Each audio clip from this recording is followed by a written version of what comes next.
and I guess perfect, bringing it right back to the segue. Speaking of red flags, Joy Taylor said, "Any man who leads with God, as S&M would say, with the Lord, is a red flag."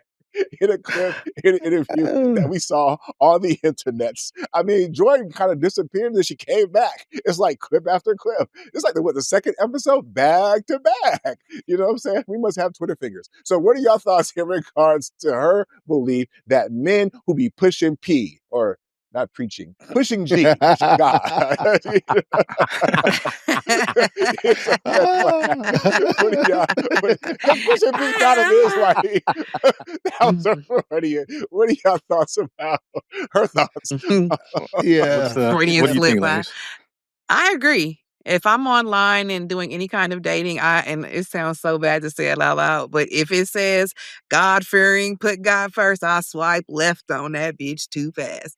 But my reasoning is hella fast, but my reasoning is I know that I don't live that life to kind of meet you where you stand religiously.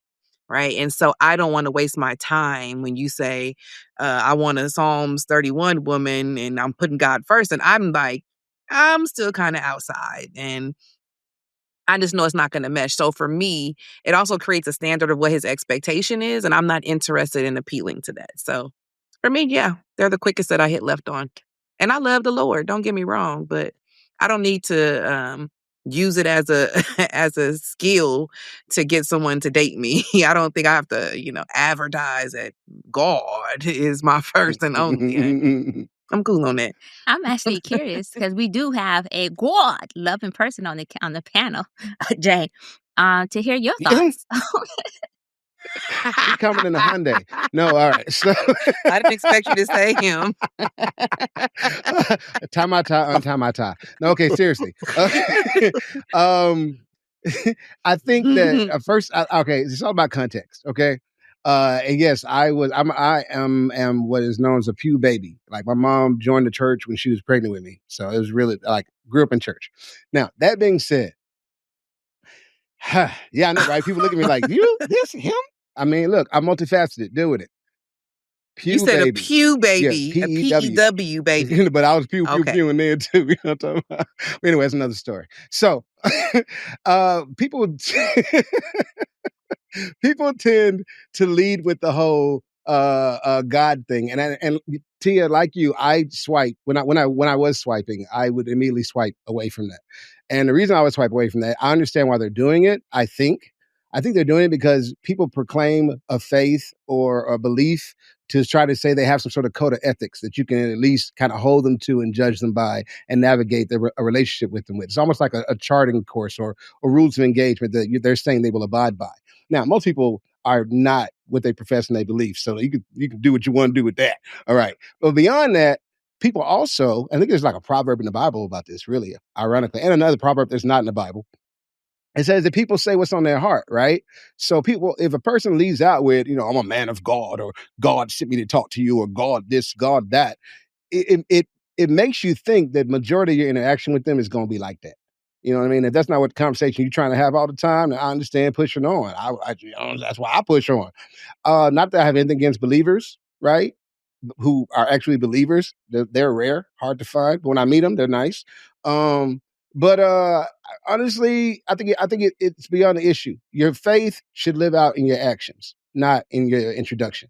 Whew, I'm glad you said that because Devin, can I jump in real quick and say Go this? for Or it. you? Okay, Ladies excellent. first. Excellent. I love it because this is what I'm going to say. I also grew up in the church and to the point where I taught Vacation Bible School, Children's Church, Sunday School, all that good stuff. And you know what I saw while I was growing up in the church? That the God-fearing people are the biggest freaks.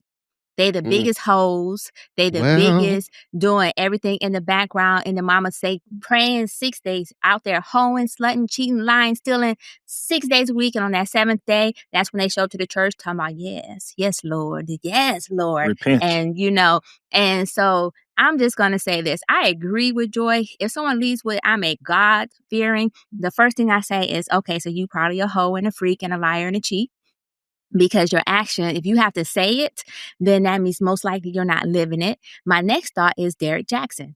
because he was God-fearing as well, but he also had a whole plethora of booty calls, and I also kind of like a gaggle of women and so forth and some other things. But then I had to catch myself because I'm not wrong. Yeah, Oh, no, that's the not G really, you were but going I'll think for? about something that happened last week. But moving on. Uh, how I felt on the show when I was like this on the ropes. And so, anyways, with that being said, I was like, so I think she has every right to that because a lot of times to me, when someone says that, now when it's men, I'm gonna talk from when a man say it to me, it means that they're about to be judgmental. They're about to use that as a pass to judge you on your actions if your actions don't match what they are looking for in a woman. And now you could say that technically you should be judging on actions anyways because that's what they're looking for. But they're using the Bible to manipulate that so that they can ultimately get what they want and their desires. I have a problem with that. Now, for women, when they say they're God fearing, they be the biggest freaks too. But when they say they God fearing and they're looking for a God man, it's normally because they're looking for a man who may be considered traditional in value. And when I say traditional, I mean financially and so forth. And they're looking for that guidance and so forth so they can have that soft life. But at the end of the day, they all hoes. So, yes, I'm going to say I agree that God fearing is a red flag if they're living that life, then their actions should show it. And so if I meet you, I should be able to feel your aura. I should be able to feel your energy and see that you lead with God that way and not with your mouth. Because people say mouth all the time. You can stick a puppet and be like mouth, mouth, mouth, mouth, and it's just a puppet. So Leading with your mouth is crazy. But I got Great way to all of you. lead. Maybe you should. That might not be a bad thing. But I got all of you PKs, preachers' kids beat because I have 8 years of Catholic school under my belt with the uniforms. So that is serious debauchery and all kinds of foolishness business, you know.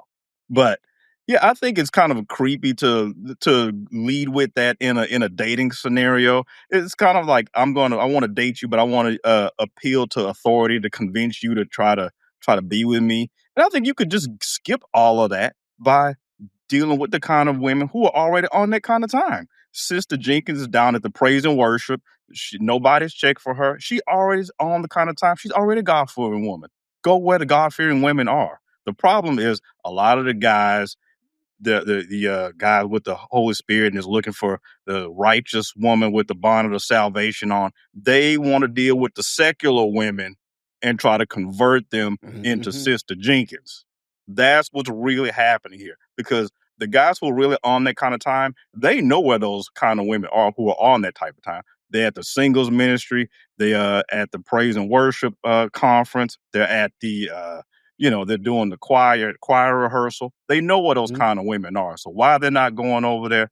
Maybe because they know they're not as big a freak as S&M thinks they are. Then maybe they oversold it. But they want the secular woman, and they want to paint her with the bonnet of salvation, with the big hats. And I think that's what's going on. They're trying to, hopefully I can find somebody that's going to mirror me and shadow me and get on this kind of time and be at First Sunday with me. So I think it's a little sleazy.